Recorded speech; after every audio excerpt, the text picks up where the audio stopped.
Gentlemen, welcome. With that very riveting introduction, welcome to the 2017-2018 Dirty Dozen Fantasy Football League, Week 2. I'm a little behind, didn't get a Week 1 video in, I apologize, things busy at work and whatnot, so let's get it started. Gotta get a little GOT in there to start things off. Very upset. I don't know what I'm going to do with myself until fall of next year or spring of 2019. That's okay. Sunday is for GOT shirts until the game time. Then I'll get the Pats jersey on. So, a lot of stuff to get to. First, welcome back, everybody. Welcome, Chris O'Leary. Thanks for being part of the league this year. Good to have you on board. Thanks for everybody for getting those dues in ASAP. Got the big pool of money ready to go. And let's have a great season. So let's get things started off right. It is 11:13 on a Sunday morning. People are checking inactives and stuff like that. Now I'm hiding outside in the sunroom right now because one kid's napping and the other kid is watching a TV show, and this is the only place I can sneak away to do a video. So we're gonna just do we're gonna get things started right this morning. A little scotch, a little single malt, no rocks, just straight up. Ugadal is the version of Ardbeg of this scotch right here. We're just going to pour a little bit. We're just going to get things started on Sunday. It's a little smoky. It's a little almost too smoky for how hot it is outside, but that's all I have. That'll warm you up. Happy Sunday morning to you. So, continuing. I don't want to spend too much time on the draft. I think we all know that the draft was a little bit of a shit show. I think we know that the root cause of that was Ted. 11 out of 12 members were there, ready to go. Essentially, Halim plus or minus. But most people were there, ready to go. Ted, nowhere to be found. Basically threw a grenade into the middle of the draft. Had to be paused every 2.5, 3 minutes so that I could draft a miserable team for him. And he almost still beat me week 1. I was a little nervous after the Pats started dropping serious points to his guys.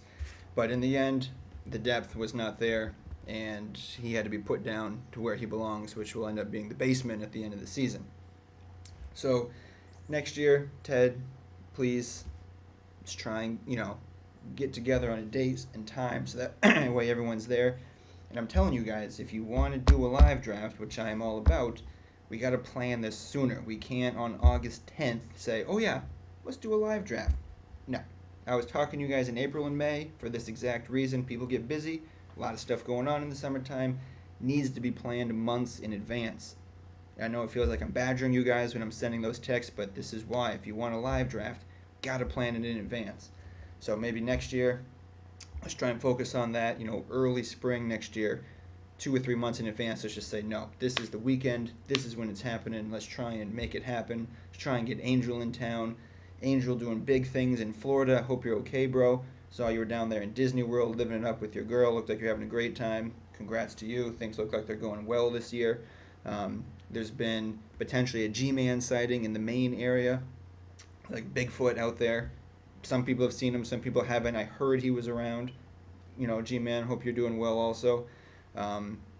So draft next year, let's get on top of it. Live draft. Doesn't have to be fancy, but let's see if we can make it happen, boys. Let's see, what else next? No big rule changes this year. Keepers first year, obviously a little bit of a hot mess in the draft because of Ted. End of story. We'll see if we can rectify that for next year. Gerard, big week 1. Cheers to you, bro. Already pretty much banked, I dare say, $80. That's going to be a hard score for someone else to top. That's well done. Let's see how it goes, but you're looking good. You're looking good off the bat. And, other things maybe you guys want to do. Individual defensive players for next year. Consider. And should we get rid of the kicker and the special teams and add like another flex and a defensive player? Just putting it out there. You guys let me know what you think. I'm just the commish. You tell me what you want. We're going to make it happen. Do people really like a kicker in defense, or would you rather have more flexes or individual defense or 2-quarterback league? I don't know. You tell me. Whatever you want to do. I'm here to serve you.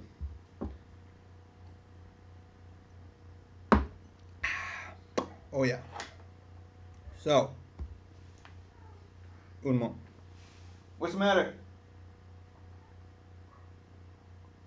Another show's coming on. He located me.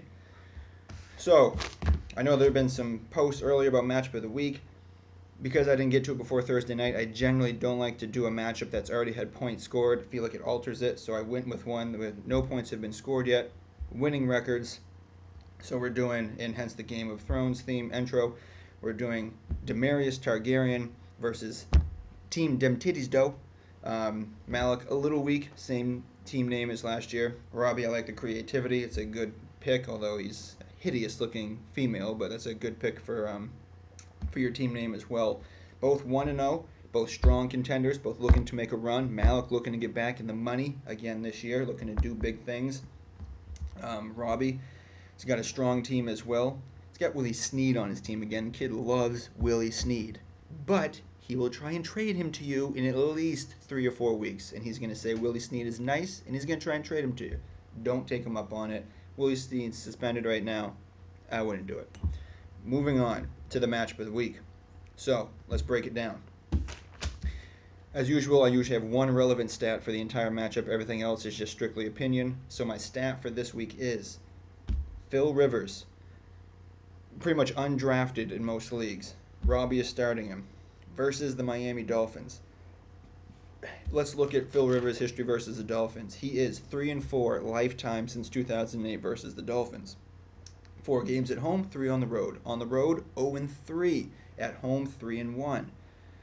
TDs to interceptions, 7 TDs and 6 INTs at home, 2 TDs and 4 picks on the road. Not good. Biggest change, yards at home, averaging 311 yards per game. On the road, only averaging $198. Huge difference. Guess where they are? At home. Phil Rivers is due to have a nice day. I put him in that 21, 24 point range today. I think he does all right. He's probably going to throw a pick. He's going to get a little crazy out there, but I think he has a nice day. On the flip side, Malek rolling out Matt Ryan. Big NFC Championship rematch versus the Packers. Ryan had himself a day with that game last year. Four TDs, almost 400 yards, just shredded them. Can he get back to that level? Are they still a little stunned from the Super Bowl hangover? It's a real thing. Let's see what happens with the Falcons this year. But I think he has another good day. I actually think he might outperform Rivers today. I'm going to put him closer to 25, 26 points. Running backs, Robbie's got the check mark here. Devonta Freeman and Melvin Gordon versus Malek's got Howard and Powell. Freeman, rough week last week. I have him in another league too. It's not what you want to see. He probably catches a ball from Ryan for a TD today. But I think he's going to have a better game, but it's a tough matchup versus Green Bay. Almost first-ranked run defense. So Melvin Gordon should have a nice day.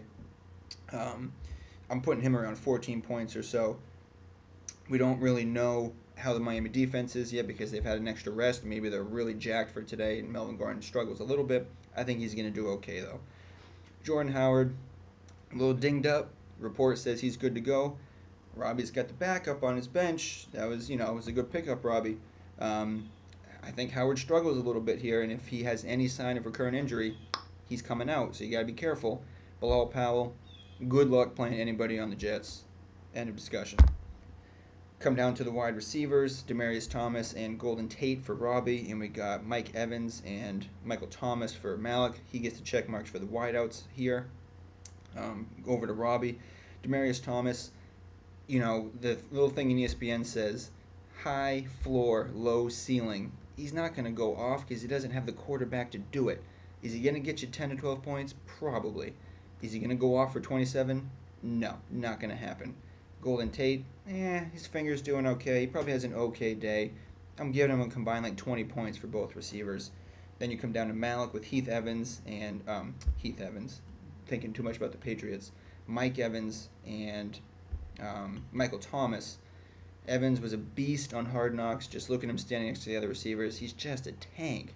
Can get up there, get that ball down, can just knock people around. He has a nice game today, I think. Thomas going against the Pats D. Now the Pats got excellent secondary, with Gilmore and Butler. a shutdown. They have no pass rush to speak of, none. The linebacking core is decimated. You got Drew Brees back there. You can have the best corners in the world, but if Drew Brees has 8 or 9 seconds to throw the football, he's going to find somebody. Unfortunately for the Pats, I think Drew Brees has a pretty nice day today, and I think Thomas will be the recipient of that. Check marks to Malek over there. Tight end, Robbie's got Reed. He's probably due for a concussion today or next week, so good luck with that. 10 points, maybe, if he's not out by the second quarter.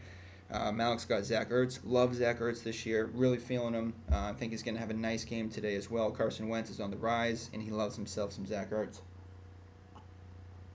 Coming down again to the flex spot, C.J. Anderson for Robbie.